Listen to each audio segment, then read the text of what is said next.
Welcome to the Holly Hibbard Leadership Podcast, your go-to source for actionable insights, practical advice, and inspiring stories to help you lead with faith-filled purpose at work and at home.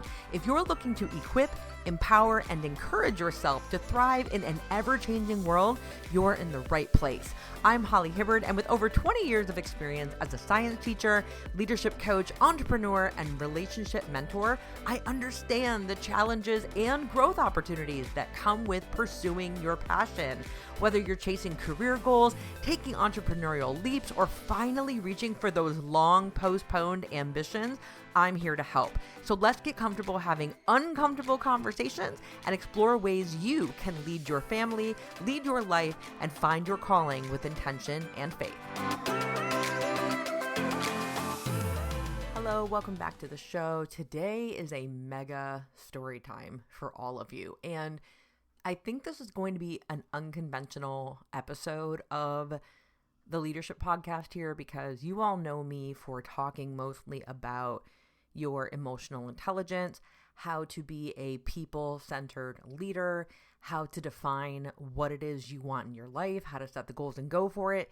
Well, I think a big part of that formula is your ability to be resilient. And if you don't know by now, my take on resilience is resilience can only come for you on the other side of challenges and when things just go vastly wrong or happen in a really unexpected way. And so for that reason, I've made the decision to share as an episode of my podcast the time I filed for bankruptcy.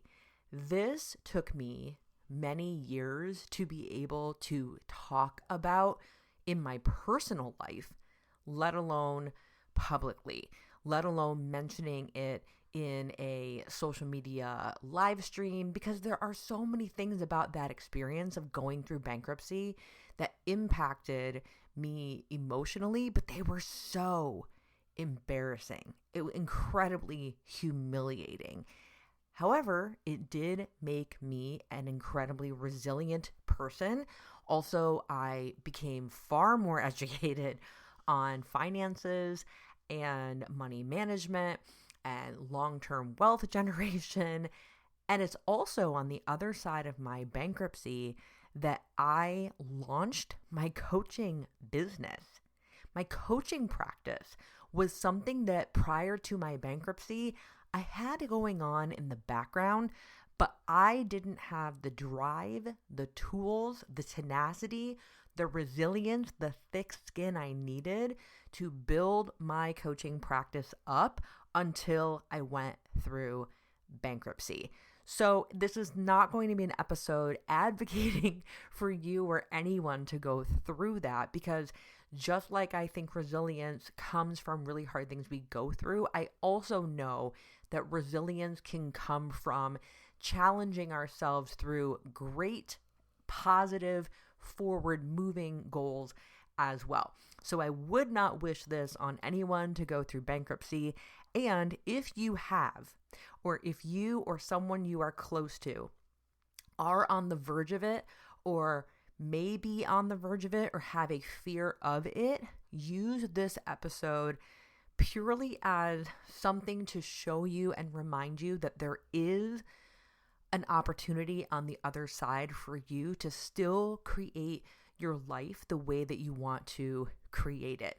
Maybe you don't ever have to face actual legal bankruptcy, but maybe you are in a season or have been through a season or fear you're going to go through a season where money is scarce. We are in a tumultuous financial era in the United States currently. Inflation is very, very real. Housing is all over the place in terms of cost, both for purchasing homes and for rentals. And that lack of control that we feel that we have, and that we do not have, to be honest, can make us worry about things like financially, what am I going to do? And so let's use this story today, my personal experience with bankruptcy, as an example of a worst case scenario and what you can get through it. So I'm going to be super honest in this episode. I am going to basically embarrass myself because you're going to hear about some of the really dumb choices that I made, and also how I could have been set up for life financially if I had made good decisions, but I did not make wise decisions. And hard to say this, all of this happened when I was in my early to mid 30s. So I was not a dumb kid. Like, I was an incredibly educated career person when I made the choices that I made, still make. And even I was not exempt from going through something as difficult as this. All right, enough blabbing and, setting the stage. Let's go back to 2013. So in 2013, I've shared this on previous episodes. What was happening in my life? I was a high school chemistry teacher at the time. I taught in Central Florida. I loved teaching high schoolers. I loved it. I was an athletic coach. And I share this with you because I think for me, and I know other teachers, past and present, who've gone through the same thing, my money mindset was not the best.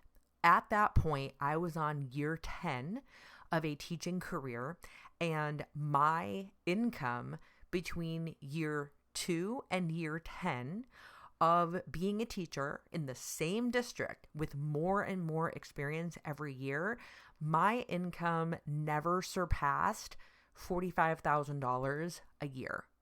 It started there and it stayed there. And the only reason my salary stayed what it did was because I took on extra things to do at the school. I was a senior class sponsor. I was a junior class sponsor. I coached Olympic style weightlifting. I had a quiz bowl club. Like, I took on any stipend I could. Some of them I was very passionate about and I loved. I loved the mentorship roles. I loved being an athletic coach. I did not like being a sponsor for quiz bowl, and I had no idea what I was doing. Those people the kids I coached then are now adults, and we still laugh at how clueless I was in the whole thing. But anyway, my point is, my money mindset was stuck on, I am a teacher and this is all I get. This is a career I chose. Yes, I love my job. Yes, I love my career. And this is all I'm ever going to get. So let's just deal with it. Also at this time in my career, being on year 10 of teaching, I had gone through a divorce a couple of years prior to this. And at that time, there was a dual income situation. And so I was not only making the salary that I was making, but I was also making it alone. And so I was already bouncing back from being in a dual income situation to now being on a solo income situation. And luckily for me, I didn't have kids with my ex. So I only had me to take care of. But again, expenses are expenses. And the salary I was on, in a lot of cases, it was not considered and still is not considered a livable wage for the things that I wanted to do. So school year went on, and let's see, in the fall of that year, my dad passed away. And this was very sudden. And as a result of that happening, processed that, grieved that, there were so many other things going on at the time. At the same time, I also was new into a relationship of about a year where we lived together, but we were not engaged or married or anything like that, which, by the way, now I totally disagree with. Don't do that. And so we have two of us together. Even with the salary I made more than my partner at the time. And I was carrying us on my teacher salary, like truly carrying us. And when my dad passed away, I did receive money from life insurance. Like I said, it was sudden. My dad had been sick off and on for many, many years. And I bring this up to you because this is not anything I would ever want anyone to experience, the death of their parent earlier than when we dream our parents would leave this earth, assuming you have a secure relationship with your parents. So I was devastated when my dad passed. So I had gone through the divorce a couple years earlier, then financial hardship. Now my dad has passed. Now the only silver lining from that, and lesson number one, was life insurance. Get life insurance. I don't care how broke you are. You need to find a way to have term life insurance, especially if you are younger. You can afford it. You find a way to afford it, especially when you're younger. It's better to get it when you're younger. Because P.S., I didn't know any of that, and I wish somebody would have told me. But anyway, because my dad had a policy, like so long, from when I was like a baby, he paid very little, and it left myself and my sibling something. And I was able to use those funds to, bounce back financially some from my divorce. And then because of that and another series of events, I was able to, I made the decision to leave my career in teaching because I was tired of the micromanaging in the classroom. It become way more politicized, and so it was taking away the joy of doing the work itself. But I made the choice that I was going to take a gamble on myself. And I gave myself a time frame of, okay, I'm going to take this summer break here, and I am going to get my coaching business off the ground and make it happen. And so some of the finances were used to pay, my rent, that kind of thing. And some of the money that I received in that from the insurance, I was able to use to get certified as a coach. And mistake number two, number one, make sure you always have life insurance. Now that's just a lesson. Now my mistake here is that I should have had something steady part-time while I built my business. I did not do that. In hindsight, it was dumb. And now I think I can say, 12 years later, longer than that. I've learned my lesson on that. So I really decided to go all in and teacher mentality, right? I had just finished a school year and now I was in summer. And what did I not do as a teacher during the summer? Well, that's not true. I didn't work as a teacher, but I would always have some sort of side something, another job in the summer to close that financial gap. And I don't think I even did that summer either, because I was devoted to getting my coaching practice off the ground. I had this opportunity. Well, as time went on, I went through those funds. I had a relationship where the person I was with was not pulling their own, and that they themselves had a massive amount of debt. So lesson number three, mistake number three, I used some of my funds to help my partner get out of debt. And remember, no engagement, no marriage. We're already living together. Like, this was just straight up mooching. And I'm saying this because I don't want to hide this. Massive, massive mistake that I made in supporting someone and not having a ring on it, and living with somebody and not having that commitment either. In my mind, I was like, well, we're in our 30s, late 30s, early 40s, whatever. It's all fine. No, it is not fine. It does not matter. It was a massive mistake. And when that relationship ended, because it did, a couple years later, I added up what was spent on housing somebody that did not bring in adequate income, paying down debts that were not mine, all because I thought there was a future that was going to be there that then wasn't, very obviously wasn't. And it was not good, like literally tens of thousands of dollars. Yeah. Yeah, I'm sharing this because it's gutting to say this, but I want you all to know how real this moment was. So I went from having a cushy situation to then being taken advantage of, but also making my own stupid decisions, but also not growing my business as fast as I should have, plus also not having a side income while I built that business. Mistake after mistake after mistake. And much like anyone who has a poor money mindset, a scarcity mindset, like I did when I was a public school teacher, when you come into money, if you do not have, yes, the mindset to keep that money valuable to you and not just spend it, but more importantly, the tools, the skills, how to manage it. And I didn't have any of that.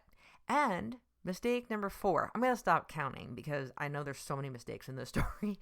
But another huge mistake that I made is I knew people who were able to manage their finances really well and launch a business and do all those things. And I did not ask for help. I was offered support and I did not take it because I was so stubborn and just thinking, well, I'm smart and I'm going to figure it out on my own. Yeah, that didn't work. That made things way worse. I was isolated. It was just this facade, this hype talk that I was giving myself that I was going to be able to do it, and I didn't. And fast forward a couple years, I had since I relocated to another area of Florida, and it was even more expensive than where I had been living. And I kept putting this timeline of, okay, just another 6 months, just another 3 months, I'm going to make this happen. And I did eventually get a part-time role because I was interning to become a coach. So I had some education stuff going on, plus some work stuff going on at the same time. So there was income. However, now I had allowed lifestyle creep, and I can't even call it lifestyle creep because I just made dumb decisions on how much I was willing to budget, and because there was no budget, and I couldn't keep up. I could not keep up because I didn't have the tools. I didn't have a plan. I wouldn't ask for help.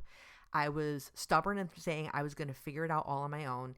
And next thing I knew, I couldn't pay anything. And I went to my mom and I asked my mom for a loan, and my mom gave me a loan. Yeah. Again, this is just how like way off base I was, how terrible it was, how stupid I was. And frankly, she shouldn't have given it to me in hindsight. I'm grateful that she did, but no, like she shouldn't have. But anyway, it was a loan, which by the way, I did pay back every dime. But in the moment, it was a life raft. And then I continued to make the same mistakes. And then it was really down to like, I can't bounce back from this because like most, let's say, lottery winners, right? Or the common person, the average income person who suddenly has some money that they're not used to handling. I spent it, budgeted it, some of it on great things, some of it because I was taken advantage of, all with poor choices. But then I also, when I couldn't anymore afford things, I went back into debt because I paid myself out of debt and then I went back into debt. So now I have lifestyle that I cannot afford with the money that I make. Then I accrued debt. So now my credit is trashed.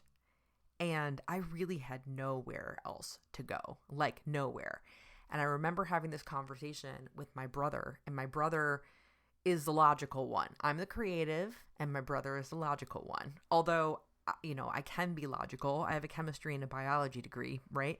But he's an engineer, so like he's super logical, and all emotions removed. And we looked at my income, we looked at my bills, and he says, you know, I don't see any way that you're going to be able to financially get yourself out of this hole. Now, pause in the story, because since this time, I now in the last couple of years have become a big fan of Ramsey Solutions and Dave Ramsey, which, by the way, if you like him, if you hate him, I don't care. But what I will say now is, oh my goodness, I wish I had the shows, the podcasts, the info, the inspiration of others who have dug themselves out of way more debt than I ever had at that time. I wish I had that kind of access to that content back then, because I may not have made the decision to file for bankruptcy. But at the time, and with now the advice of my brother, because I was ready to take advice because now I was in trouble, but I should have taken advice a long time ago, I decided to file for bankruptcy. And,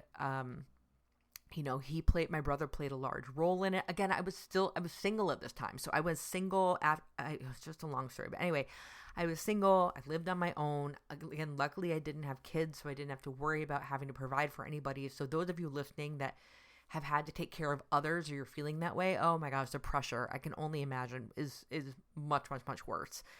But I was able to file for bankruptcy, and a couple things came out of that. So now we're going to get to the pain part and then the good part. I can tell you, at this point in my life, I had lost my dad. I had gone through massive breakups, and I still to this day remember laying on my couch, feeling like my insides were on fire because I was so devastated, humiliated, gutted. I felt so stupid for all the mistakes I made financially and that I had put myself in that position. I was so mortified.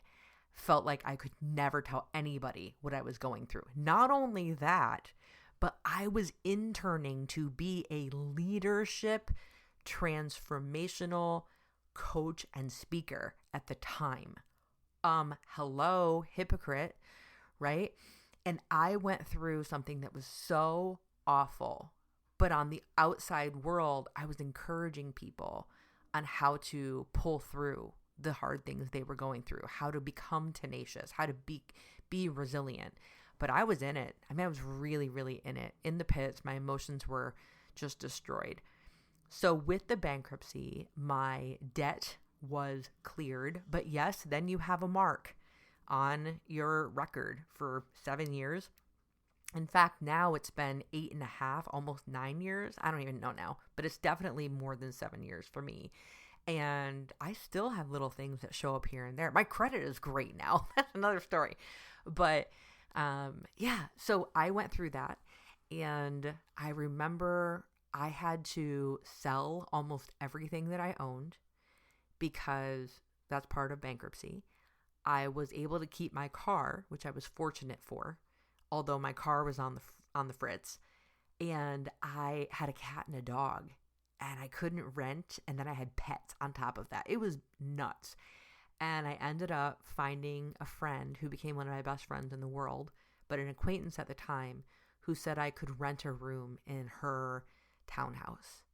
And I did. And she let me and my cat and my dog move in, my singleness. And I went from a 2-bed, 2-bath, double master condo next to a pool to having a bedroom in a condo. Like, whoa, that was a lot. And so as a result of that, a lot of gratitude for her generosity and everything that happened over the course of the next 3 years while I lived there. I was able to really clear everything out at zero. Post bankruptcy, I had $35 to my name. $35. And so I know some of you have been following me for years, and maybe you've known this, maybe you don't. But at this point in 2024, I am 44 years old. I have a husband. I have a daughter. I'm a homeowner. I have a business that does really well. Thousands of followers, thousands of pieces of content I put out there. And I'm telling you, not that long ago, I only had $35 to my name. And I was living in a bedroom in my friend's townhouse. People, listen, you don't have to go to the depth of yuck to be able to thrive in this world. but I'm stubborn and I like to learn things the hard way, apparently. So I ended up working. I was still interning and working this job. And because I had moved into my friend's townhouse, I was able to afford my life. I learned how to budget. I hired a person to coach me on budgeting, saving, and also money mindset. It changed my life in a massive way. And over the course of the next couple of years, I was able to afford my life. I saved up, I think in 1 year when my business finally just really started taking off and I got serious about building my coaching practice. I was building my coaching practice at night and then interning and working during the day at my part-time job. And I think I saved up like $10,000 in a matter of 5 months or so because I was watching everything I was doing. It was intentional. I sought out help. I took advice from people and I followed a plan. I recognized I didn't know what I was doing. And with that, I ended up taking my business full time. So I made that commitment to myself at the start of 2019 that I would launch my coaching practice and then I would leave my other job and have my coaching practice be a full-time gig. And I ended up doing that in a matter of, about 9 or 10 months. And then by the start of 2020, I was making 5-figure months from my coaching practice. I had launched my first online course. Things were going really well. And I don't have a story where like 2020 took my business out. It didn't. My business actually went even bigger in 2020 and 2021. And I share those things because I want you all to know that the biggest component was admitting when I didn't know what the heck I was doing and finally saying yes to people giving me advice. And it was very difficult to take advice from, say, my family because I took it personal. Like, oh, you don't believe that I can do that? But the fact of the matter is they knew something that I didn't know. And when I opened myself up to go, okay, well, now I'm really in trouble. I learned that lesson from my life now that I don't need to wait until everything goes wrong before I go looking for a solution. And also, I don't have to only get solutions from friends and family. I just need to find a solution and a plan and follow that plan from someone who is just a step or two ahead of where I currently am. So I don't need to go from $35 in my bank account to making 5-figure months. It was a step-by-step process. There's nothing thrilling about it, except it was a goal I set for myself and I was committed to doing it. And so much resilience came out of that because even right now, I'm putting together my website again through a new software again. And I am not enjoying the process as much as I thought. And I'm stuck on it and thinking, this is annoying. This is just so much easier if somebody else would do this and da-da-da. Maybe I'll try this software. And I just want to jump ship if the first method doesn't work. And that's something I now know about me. And the same thing happened many, many, many years ago that led me to my financial stuff, that led me to a bankruptcy. But now I've learned if I don't know how to do something, be more resourceful. Like, do better searches, search everywhere, find the person, find the website, find the free thing, because the world has so much info out there. So if you are a person who listened to this today because you are having to go through a bankruptcy, or you're afraid that you are, or just financially you're really struggling, I hope this was supportive in some way. I wish when I was going through that season that someone who had come through it and got through it on the other side, not just surviving, but really truly thriving and doing well for themselves. I wish I had heard those stories at the time. And that probably would have gotten me out of that emotional mud and ick faster. So I truly hope this was supportive. I would love to answer any questions that you have about this or address any comments. There's so much more to the story, but I think I've shared with you just the right amount of what happened and how I got through it. while also ultimately humiliating myself, publicly documenting, one of the stupidest things that I ever went through. But I'm grateful that I made it through, because it made me who I am today. And I feel I'm qualified at least to share this story and let you know that you can get through it. You absolutely can. And it doesn't have to be the worst thing ever. Okay. So I've made big mistakes. Don't be like me in those regards. Get the help. Ask for support. You can do this. All right. And until next time, that's all I have. Until next time, I'll talk to you next time. Thanks for listening. I'm high-fiving you right now because I'm so proud of you for putting your personal growth first. Remember, I believe in you, and with faith-filled intention and committed actions, you can lead your life, purpose, and family to wherever you dream possible. If you enjoyed this episode, it would mean so much to me if you'd take 30 seconds to help others discover the show. Leave a 5-star review on Apple Podcasts, share the show with your friends and family, or screenshot this episode to your Instagram stories and tag me at thehollyhibbard. Remember, you're not alone in this journey. I'm always here cheering you on, and until next time, stay curious, remain encouraged, and keep empowering yourself. You're doing better than you think. I promise.